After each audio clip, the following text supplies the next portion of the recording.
This video is brought to you by Miniature Market. Thousands of board games, miniatures, and paints, discount prices at miniaturemarket.com.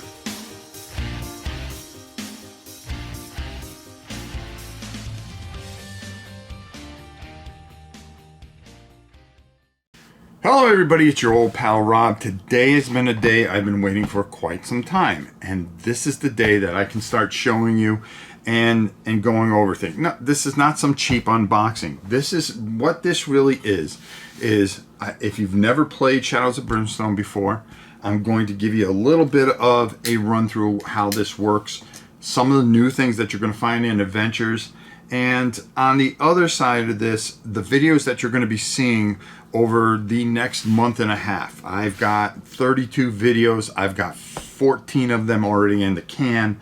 So I've been working very hard on this project, and that's why we haven't done any live events or anything really extensive, because this is a passion project for me. Because number one, I love Flying Frog Productions more than you can ever imagine. Those two guys have been nothing but great to me, the channel from the very beginning when I started. They believed in me, and of course I believed in them, and everything they touch turns to gold. So where are we going to start? Well, there's only one place to start, and that is the gates of Valhalla. Now let's go down to the table. I'm going to go over some stuff. I'm going to show you a few things that you're going to need to know. I'm going to show you some of my painted miniatures, but you're going to see a painting video on that. We'll talk more about that on the other side of this. Let's go down to the table and get this all figured out. All right, so we're going to go over kind of how a turn works, each section of it. Some of the really neat things that you're going to want to do. The first thing I want to tell you is you're going to want to run down to your local Hobby Lobby, and you're going to want to get one of these little jewel cases to put all the tokens in. There's a lot of tokens. There's some new tokens in here that we'll explain a little bit later as we go through it. I just put 2 heroes out here. You can play with up to 4. You can play with 1 even. There's a way to do that. The next thing I wanted to show you guys is all the stuff that you get. I mean, you get a ton of these beautiful tiles in here. They're double-sided, and like I said, a ton of tokens, so you have room to put that little thing in here, and a ton of cards, which I haven't even shown you half the cards here, but don't worry, we'll get to that as well. The first thing that you run into is, well, you're going to want to check for darkness, okay? Holding back the darkness. As you can see, as the party moves on and checks out each thing, that their track is going to move, okay? And as they go through different tiles, this number goes up, okay? Now, over here is the darkness token. And what you're going to do is, in the starting entrance, the first thing you're going to do after every turn, you're going to roll. Well, that's under it. You need to roll over, okay? And the person holding the torch always rolls, okay? So what would happen? That means this would move. Okay, not too bad this time. Okay, you go through your actions, you move, and so forth and so on. You have a certain amount of movement, and you go to discover another tile here. Now, as you discover another tile, which I'm going to slip in here, which is absolutely beautiful, you're going to put an exploration token. And as that person comes through, we're going to flip that over. And of course, there are going to be different things in here, like an encounter, an attack. There's going to be 2 different doors there. So you know exactly what's going on. And you're going to have to deal with drawing a card, okay? Now, because, you know, we're playing low, you would turn over and, wow, we would deal with D3 Hunter Centurions, okay? So we roll, okay, wow, easy. We just deal with one of these guys, okay? And the way you would put them, if there was a bunch of them, you'd put them checkerboard all the way through here. Now, there's one thing that I failed to mention, of course, is that when you come up to this area, you are going to draw a card, okay? And that is going to give you, your map deck, and you are going to put in that section. So the dungeon changes every single time. You're not playing the same dungeon over and over again. There are fixed dungeons in some of the scenarios, but for the most part, you can play this over and over again until you get it right. As you can see, there's different types of cards. But there's also, on the other side here, and I'll just grab a quick map here, there is another land here. So you are going to, one of the great things about Shadows of Brimstone is that you can go into the warp and end up so many different places. Now, as I was saying, you will draw this, you'll put down the map piece, you will put an encounter thing. This exclamation point is usually an objective, so usually you need 3 of those. You'll see that in our playthrough. I'm giving you the quick dime store tour here, just so you get a feel of what this game's about, and I'm going to show you some of the new stuff. Now, you would put your enemies checkerboard all the way until you have filled out as many as you possibly can, and then that's when the fight would begin. And everything is based off initiative, okay? As you can see, we have an initiative 3 here, okay? And our heroes, for instance, we have the Berserker, of course. We have the Jarl out there, okay? So he has an initiative of 3 as well, okay? Our Berserker has an initiative of 5, okay? Depending on initiative, that will determine who will go.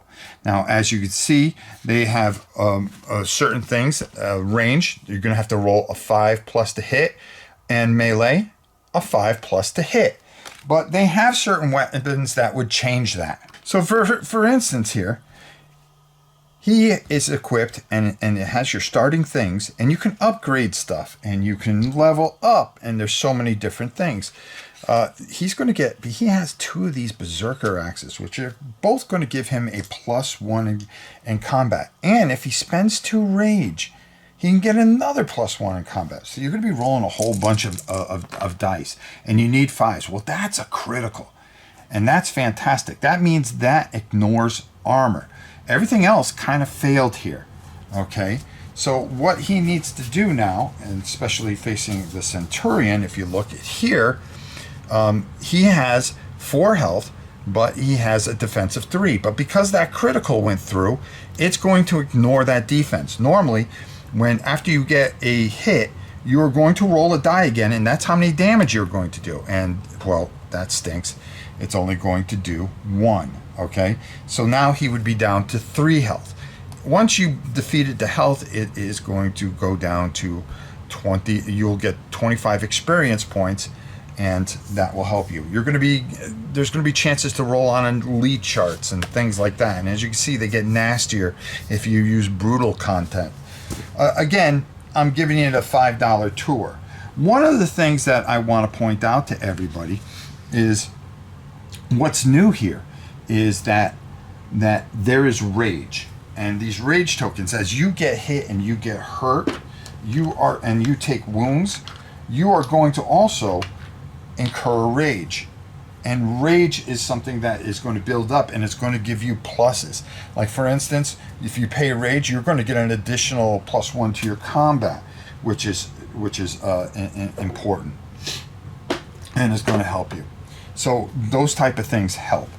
Okay, you also are going to have, which is new here, team abilities. Okay, these team abilities are going to help. So as you function as a well enforced unit here, you're going to play these different cards. You're going to have these different cards that are going to help you maybe get a jump on something or heal and help you get better. Once you go through and you have defeated everything that you need for that particular objective, this is where this game gets very, very deep and such. Dealing with darkness, dealing with the growing threat, okay, certain different encounters that you're going to run into. But you're going to go back and you are going to kind of heal. And what you're going to go is to this new thing, which is the Viking camp, more or less like the settlement. But if you notice, there's a couple things that are locked here. And one of the really deep and meaningful things here you want to take for this is that you can end up with some of this stuff destroyed, which really kind of stinks and doesn't really help you much. Your campfire, you're going to go, but you're going to be able to pay gold to unlock things like a trade cart or a Viking forge that you're going to put in there. But these things can also get destroyed, okay? And there's some things here that would really they actually have a token for it, and of course I can't find it when we want to do it, and I'm not going to edit this because you know, we just do things naturally. But you can end up with these destroyed. That means when you come back, you have to decide what you're going to do with your gold. Are you going to pull it together and try to build up your team and get stronger, because as you go through, the enemies get stronger? Or are you going to do the repairs to the camp that you're going to need, so your settlement, you can do more things in your settlement? You're going to take damage, of course. You're going to run into sanity, because you're going to run into monsters that you don't expect. You're going to have an injury chart that is going to be a nagging injuries. Your Viking camp here, like we talked about. Library knowledge, that's something different. I'll show you some of the figures here. Expedition supplies, some of the things that you're going to be able to buy and purchase as you can. Your campfire, the things that you can do there. A very, very deep game. Your Viking healer, that's somebody that you're really going to need. Is he going to be able to take away certain injuries and get you healthy enough? Okay. Your trade cart, we showed you once you get that unlocked, okay, how that is going to go. You need to build it, which is really cool, and that's going to help you get certain things and you know, even get some people to go with you. You'll be able to try to get travelers and stuff like that. Your Viking forge to make things better and tougher and harder. Okay, and of course you get this great thing that shows you how to build everything together, and it doesn't take much to build these figures. Let's talk about these figures a little bit while we're here. You're going to see a video on how I painted these, okay, but you got some really beautiful things. And the reason I'm showing you this is there's a lot to go over. You got trolls, okay, which are really cool. Your big baddie, which is the storm giant, okay. I'm still working on some of this stuff, so bear with me. Like we already showed you, the centurions. You've got goblins that you're going to run into, which we have right here, okay? And there's 12 of those that you're going to get. There are Viking warriors that are going to be an assist to you guys, so you can take those. And you come with 4 great characters, okay, which are just absolutely beautiful and fantastic. And the librarians, which are just filthy and nasty. I'll be showing you how to paint all this stuff up and get it up and going. You'll be seeing that video very soon. Now, one of the things one of the enemies that you're going to run into here, and this is why I was talking a little bit about getting the other sets and getting your other sets ready, is these tentacles. We have a card for them, okay? But you can use the cardboard ones. Now, one of the questions I, of course, asked was, well, how come you didn't just throw some more tentacles in there? They wanted to keep the cost down and not repeat a bunch of miniatures, okay? And that made a lot of sense to me. And plus, if you are a fan of this, you're definitely going to have one of the starting sets, and you're going to take your tentacles from either Ancients or Swamps of Death and bring them over. If you haven't assembled them yet, put them together. Get them painted up. Get them ready for this. Pelts. There's going to be a lot of pelts, because you're going to pick up pelts depending if you're a hunter. You have to have a keyword to get it. So every time you kill something that is with a beast derivative in it, you are going to get pelts, and you are going to be able to sell them for money. That's important. Money is very important. You're going to take sanity damage. You're going to take health damage. But you're going to have a lot of things in here that are going to help you. Grit is, the more grit you get, you're going to get rerolls. Darkstone, you know how deadly Darkstone could be. That's going to cause you all kinds of problems, but also can be a benefit to you to increase weapons, damage and stuff like that by meshing it with certain things. It will help you as well. Healing herbs, throwing axes is something new. There's a lot of neat new nuances to this. Tons of gear. You got your starting gear. You got some fantastic loot and the whole thing. The other thing is, again, once you clear a room, you're going to have a chance to scavenge that room. You can only do it once. Okay, depending on how many players there are. Sometimes you can do it more than once. If you're able to roll and scavenge correctly, well, guess what? There's good things and bad things that happen in this deck. And, oh, wow, you found some loose drawing. Now you're going to roll a D8, which isn't going to be cool.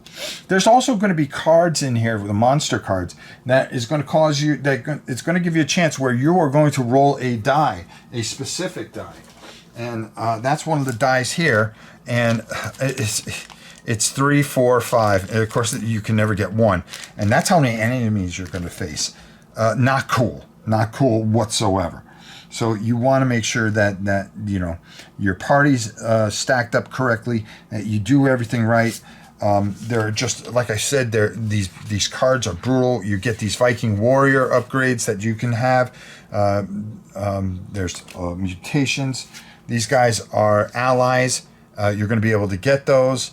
Norse or traveler heroes only can purchase an ally, and they can help you. Another thing, you heard me talk about the Targa Towers. Okay, these are not out yet, but they will be soon. But if you go get that one expansion that I told you, or you have any expansion like the Custodians of Targa, well, guess what? You are going to be able to use those as proxies for these arcane towers in the Targa universe. Your trolls, your frost giants, your librarians are just filthy and nasty. The gremlins, of course, the tentacles, as I said, you're going to want to be well ahead of that. And then here's a couple of other heroes. This one's my favorite, of course, our Viking Huskarl, and of course our Viking Raider. Listen, this was a nice little look at this fantastic game, and they're just artifacts that you're going to get, and which are going to help and build up your your weapons. Of course, you only have 2 hands, so you can only use a certain amount of weapons at one time. The feel of Shadows of Brimstone, but now in a Viking world, which is fantastic. And boy, I can't wait to bring to you and show you Valley of the Serpents, which is on the Spanish Main. So it's 2 different universes, and they mesh together. And all this goes together and just creates this wonderful, fantastic experience from 2 of the greatest minds out there. And these guys have created games that are just fantastic, beautiful, stand out, and you know, I just don't know what else I can tell you guys. I'm going to show you a couple other things real quick. You're going to get your rule book, which is going to pretty much break everything down that I've talked about. Again, the tentacles, the new rage tokens, what they do, the pelts, which are new. Okay, corruption, of course, you could be corrupt. You're going to have as your side bag, just like everything else. And really, it breaks down a complete game turn fantastically. Your rule book here, your book here, Jason, Jesus, this is just unbelievable. Unbelievable. Your adventure book, this is where the heart of this game comes from, okay? All of these beautiful areas. You know they're going to create more and more for this. And you want to stay tuned because, like I said, at the I'm going to tell you at the end of this, there are more videos coming about this particular set where you can get more adventures from it. Okay, here's the different things that you're going to run into. Certain objectives. Remember, I showed you that objective is going to tell you what you need to do. You're going to try to find certain things, okay? And as you find these objectives, different things, and you're going to fulfill, there's going to be failures, there's going to be rewards, there's going to be mission goals, and you can play these as many times as you want because they're different. They're different each time. So if you fail, don't feel bad. Go back and play it again. If you succeed, do not expect to get to double the same rewards and stuff like that. There are 8 different missions in here, and I'll tell you there's a lot more to come.